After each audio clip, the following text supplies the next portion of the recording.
시간 같자는 말을 들었을 때 아무렇지 않다면 오히려 그게 더 이상한 거 아닌가? 하루와 이별 제외 상담사 아로지입니다. 저도 이제 시간이 지나면서 상담 케이스가 많이 쌓이다 보니까 시간을 갖자는 말을 들었을 때 어떻게 대처하는 게 가장 좋은지 이제 알 수 있었습니다. 일단은 여러분들이 애인에게 시간을 갖자는 말을 들었을 때 어느 정도 매달렸다는 가정하에 설명을 드립니다. 일단 이런 말을 들었을 때 말짱할 수 있는 분은 거의 없을 거예요. 알아봤자 이미 상대방이 어느 정도 뜨뜻미지근해져가지고 눈치를 채는 경우가 있긴 하지만 사실 그걸 알고도 매달리고 와요. 어쨌거나 지금 여러분이 애인과 시간을 가지는 중이라면, 그리고 어느 정도 불안하거나 매달리는 모습을 비쳤다면 반드시 오늘 영상 끝까지 보셔서 제가 말씀드리는 조언대로 대처를 하시기 바랍니다. 그래야만 시간을 가지고 나서도 관계가 좋아질 수 있고, 설사 이별로 끝이 나더라도 후회를 도모할 수 있거든요. 그 전에 좋아요, 구독도 한 번씩만 꼭 부탁드리고 멤버십도 운영하고 있으니 많은 관심 부탁드립니다.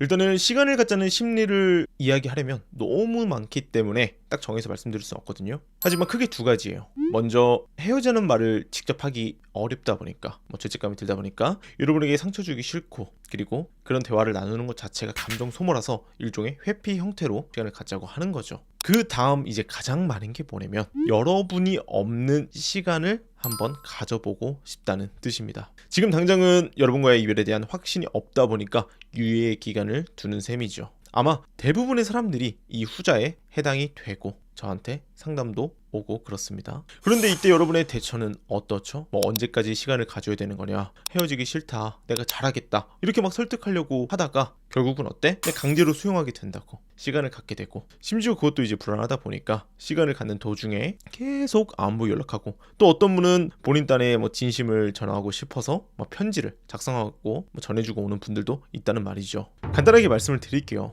이런 식으로 해서 관계가 좋아질 거면요, 사실 뭘 해도 좋아집니다. 당연히 이렇게 했을 때 결과가 좋지 않다 보니까 제가 이번 영상을 찍고 있는 거잖아요. 그래서 핵심은 뭐냐면 상대방이 시간을 갖는 동안 여러분의 빈자리를 무조건 반드시 느끼게 만들어야 한다. 여러분의 애인이 시간을 갖는 동안 여러분에 대한 생각도 별로 안 나고 그냥 말 그대로 너무 해방감을 느껴. 그렇게 되면 헤어져도 되겠다 라는 생각이 들면서 이제 이별을 하게 되는 거고, 반대로 너무 허전하고 여러분의 소중함을 느끼게 되고, 이대로 시간을 갖다가 여러분도 이제 마음 정리하고 완전히 끝날까봐 두렵고 불안하게 만들어야 한다는 거죠. 설사 여러분이 상대방을 너무 지치고 힘들게 해서 시간을 갖게 되었더라도 말이죠, 대부분은 이때 막 편하게 해주려고 한단 말이야. 하지만 그 순간 어떻게 된다? 끝난다. 얘가 없어도 나는 이제 멀쩡하니까 헤어져도 되겠다 라는 생각이 들면서 이별에 대한 확신을 가지게 된다는 말입니다. 그럼 지금 당장 여러분은 뭘 해야 하냐면 일단은 메시지를 남겨야 됩니다. 대부분은 이제 매달리고 붙잡고 설득하고 온단 말이죠. 그래서 이 부분에 대한 인식을 먼저 바꿔야 되고, 나도 전에는 갑작스러워서 감정이 앞섰던 것 같은데 조금은 다르게 이 관계를 돌아보고 생각 정리를 해보겠다고, 너도 나 없는 이 시간 동안 편안하게 잘 보냈으면 좋겠다 정도로만 보내놓고 최소한의 주도권은 가져오셔야 합니다. 되찾아와야 된다고. 그 다음은 그냥 이 시간 동안 쥐죽은 듯이 불안에 떨면서 지내는 게 아니라 엄청 잘 지내려고 해야 됩니다.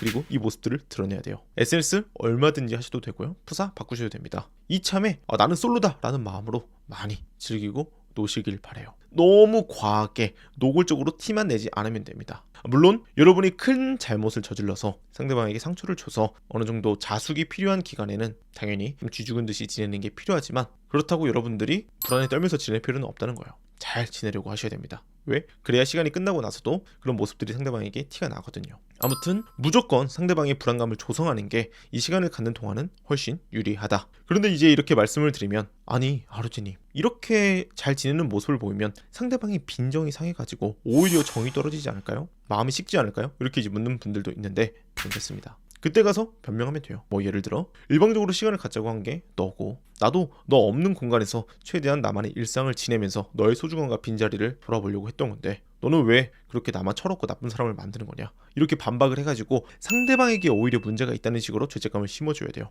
그래야 여러분이 죄인이 되는 그 프레임에서 벗어날 수 있거든요. 아시겠죠? 어쨌거나 이유 불문하고 여러분이 가져야 할 마음가짐은 시간을 갖자고 한 사람이 이별을 통보한 사람이 더 나쁜 사람이다 라는 이런 이기적인 마음을 가져야 된다는 거예요. 나에게 문제가 있었다, 내가 나빴다 라는 생각을 가지지 말라는 건 아니지만 너무 이쪽으로 생각하는 순간 어떻게 된다? 재회가 되더라도 그냥 여러분은 관계에서 주도권이 없고 죄인으로 만나게 된다는 거죠. 언제 차에도 이상하지 않은 사람이 될 수 있다는 거야. 아시겠죠? 그리고 나서 이제 시간을 갖는 도중에 상대방이 먼저 헤어지자고 한다거나 아니면 시간을 다 갖고 만났지만 이별을 얘기했을 때 여러분은 당당하게 말씀하시면 됩니다. 이 시간을 갖는 동안 느낀 감정, 그리고 왜 이런 결정을 내렸는지 상대방에 대한 존중을 보여주고 깔끔하게 마무리 짓고 오시면 됩니다. 그래야만 훗날에 상대방에게 연락이 올 수도 있고 내가 다시 연락을 하더라도 부정적인 반응을 최소화할 수 있거든요. 마지막으로 한 말씀 드릴게요. 여러분, 이별은 누가 더 힘드냐의 싸움이에요. 상대를 편안하게 해주려고 하는 순간 관계 회복은 진짜 어렵게 됩니다. 이 개념을 여러분들이 꼭 갖고 있어야만 여러분이 원하는 관계 회복을 할 수 있거든요. 이 개념을 꼭 기억하시고 다시 한번 이 남은 시간에 집중해 주세요. 지금 당장은 너무 지옥 같고 이 시간의 끝이 이별일까봐 두렵겠지만 결국은 끝내 여러분의 소중함을 느끼게 만드는 건 어떤 감정이다? 힘들다는 감정이다. 그리고 그 소중함을 느끼는 건 상대방이 될 거다. 아시겠죠? 오늘 제가 준비한 영상은 여기까지입니다. 도움이 되셨다면 좋아요, 구독 한 번씩만 꼭 부탁드리고 저는 다음에 또 유익하고 재미있는 영상으로 인사드리겠습니다. 아로제였습니다.